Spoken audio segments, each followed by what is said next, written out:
What's going on? My name is Reginald Cuthbert, and most people call me Mr. C, and this is your Toolbox Tutors Math Session.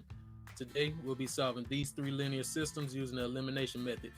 And by the end of each example, I'll show you how to solve each step by step, and also show you how to prove your answer. Let's get started. So the goal of solving linear systems using the elimination method is to eliminate a variable. When we say eliminate, we're going to do exactly what this word says, and we're going to get rid of a variable. So what we want to do is first look at our variables to see what we can get rid of. Next, we'll solve for the other variable. Once we solve for that variable, we'll substitute this back in, and next we'll solve for the variable we eliminated in the beginning. Once we get the missing variable, we'll have both the x and the y. This will be the point where these two lines meet.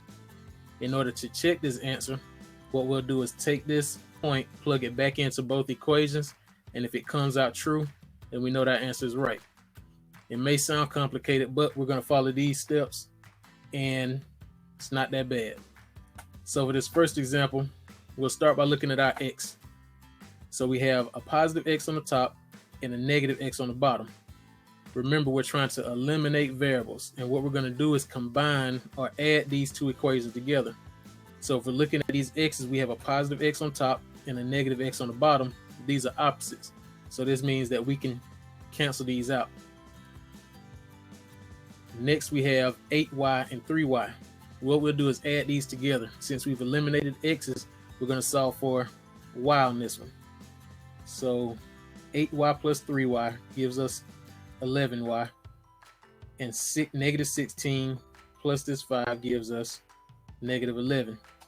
From here, we can solve this like a one-step equation, dividing both sides by 11.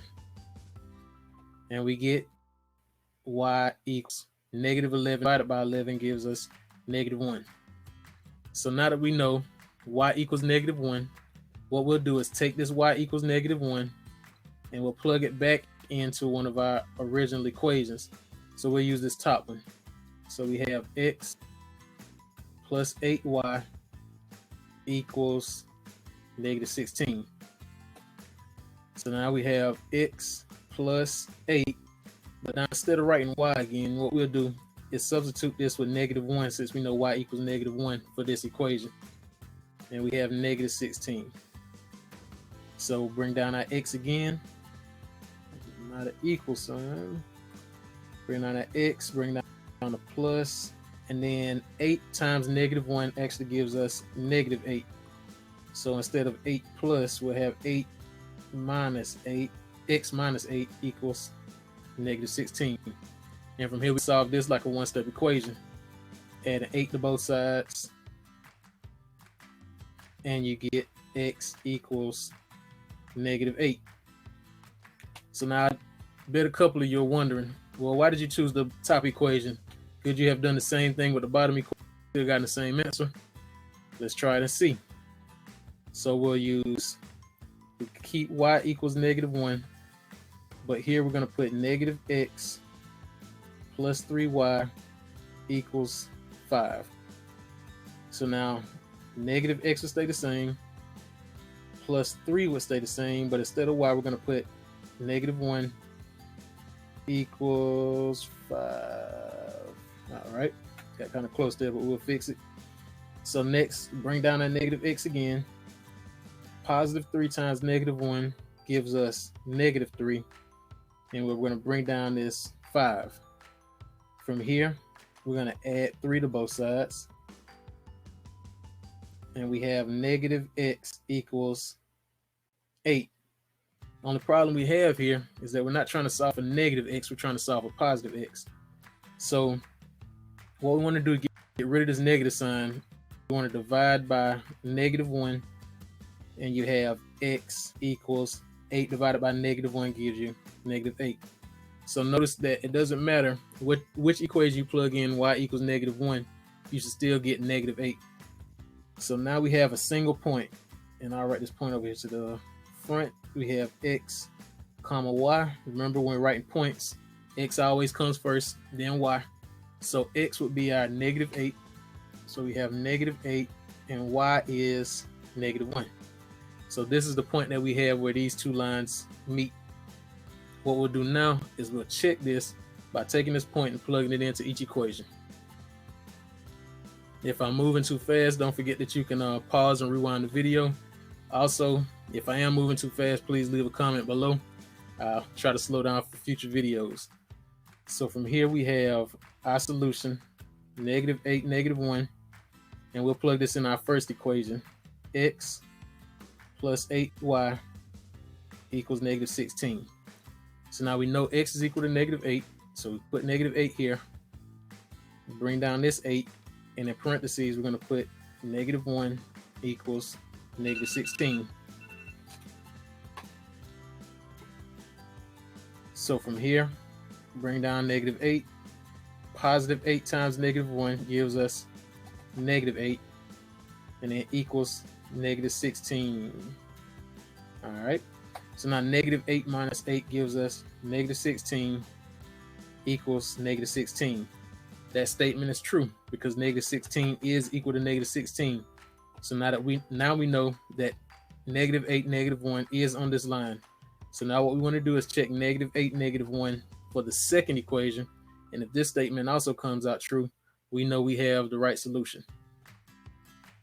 So once again, we have -8, -1. Now we're going to plug it into the second equation, x plus 3y equals 5. I almost got ahead of myself. So -x, when I put this -8 in, I'm going to put this negative sign first, and I'll put -8 in parentheses to make sure we account for this negative sign that's right here in front. So now we have plus 3, and then y is equal to -1 equals 5. So now a negative of -8 is a positive 8. So that's 8. And positive 3 times -1 gives us -3 equals 5. And 8 minus 3 equals 5. And 5 does equal 5. So now we know that -8, -1 is a solution to this example.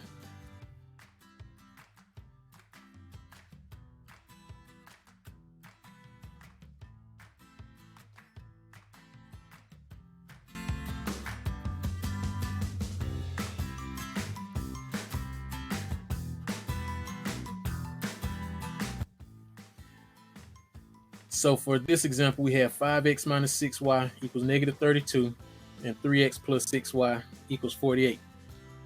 Let's start looking at our x's, 5x and 3x. These are now opposites, so let's go to our y's. With our y's, we have -6y on top and positive 6y on the bottom. These two are opposites, so that means we can eliminate these and solve for x. So what we'll do is mark through these y's, cross these out, and we'll add 5x and 3x to give us 8x. The y's are canceled out, so we bring down our equal sign, and -32 plus 48 gives us a positive 16. From here, we can solve this by using one-step equation, or by dividing by 8. So we divide both of these by 8, and we have x equals 16 divided by 8 gives us 2. So now we know x equals 2.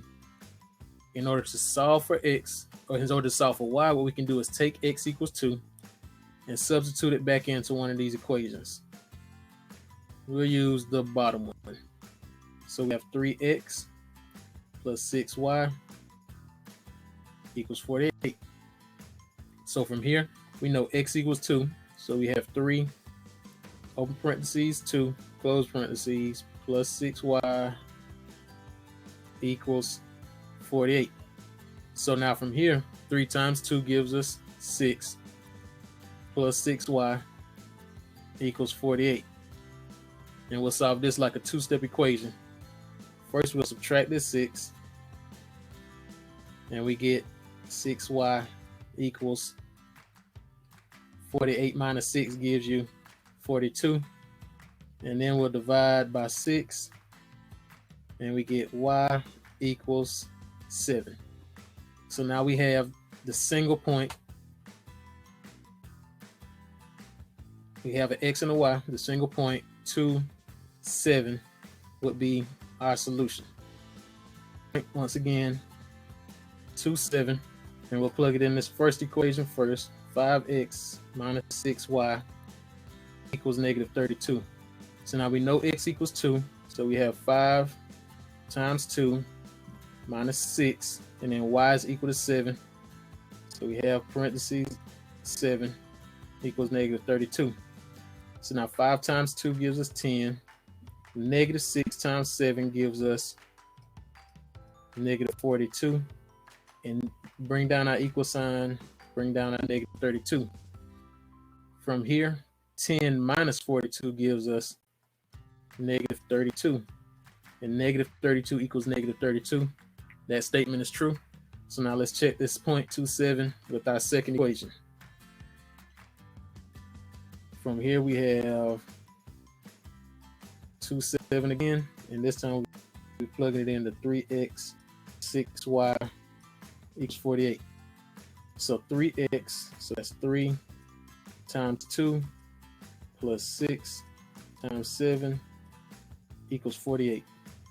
So 3 times 2 gives us 6, plus 6 times 7 gives us 42 equals 48.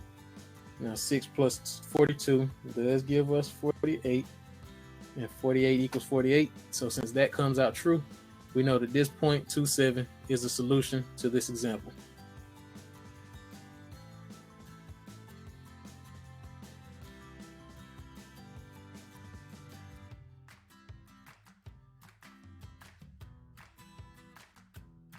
So looking at our x's, notice that we have x on the top and 2x on the bottom.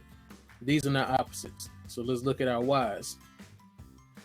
We have positive y here and positive y on the bottom. These are also not opposites. So this example would be a little different. So what we want to do here is we want to create opposites by choosing a variable, choosing a term that we want to eliminate. So let's look at these two y's. Since both of these are positive, I think it'll be easy to eliminate these just by changing one of them to negative. So now when I say change one of them to negative, it's not just that simple. If we change one term in this whole equation, we have to change the whole equation. So what we'll do is take this whole top equation and we're going to multiply it by negative 1. So what happens is negative 1x would give us negative x.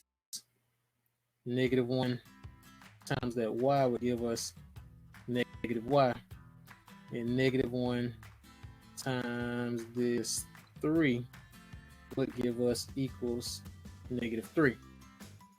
So now this bottom equation, since we didn't change anything on it, we're just going to rewrite it right here. And notice now we have opposites for our y terms. So negative y and positive y, those cancel out. And now we can add our x's. So negative x plus 2x, that gives us x. The y's cancel out again, remember that. And then negative 3 plus 7 gives us positive 4. So now we know x equals 4 for y by taking x equals 4, and we'll plug it into one of our equations. Let's use the bottom one. So we have 2x plus y equals 7. No, x equals 4, so we have 2 times 4 plus y equals 7. So now 2 times 4 gives us 8 plus y equals 7. From here, one-step equation, we're going to subtract 8. 8's cancel out, and we have y equals negative 1. So now we have a single point where these two lines meet, x, y, and the points would be 4, negative 1. 4, negative 1. All right. So now that we have this solution, what we'll do is take this point and plug it into both equations to see if it comes out true. All right, so one key thing I want to point out before we get started checking our solution is that when we take this point 4, negative 1, we take this and plug it back into each equation, I'm going to plug this back into our original equation. So what we're going to do is erase this, what we multiply it by -1. And we're just going to plug this point 4, -1 into x plus y equals 3. So x equals 4 plus y is -1 equals 3. So now 4 plus -1, that gives us 3 equals 3. And 3 does indeed equal 3. So now we know this point works for this line. Now we'll check for -1 with our second equation, which is 2x plus y equals 7. So now x equals 4, so 2 times 4 plus -1 equals 7. 2 times 4, that gives us 8, plus -1 equals 7. So now 8 plus -1, that gives us 7 equals 7. 7 does it once again indeed equals 7. So this lets us know that this point 4, -1 is the solution to this linear system. Thanks for watching the video. Hit the like button, and if you have any other questions or comments, leave them in the comments below. If you feel like you need any extra help in math, don't forget to head over to toolboxtutors.com, where you can enter a contest where you can get 2 free tutoring sessions one-on-one from a tutor like me in pre-algebra, algebra. Until the next time, have a good one.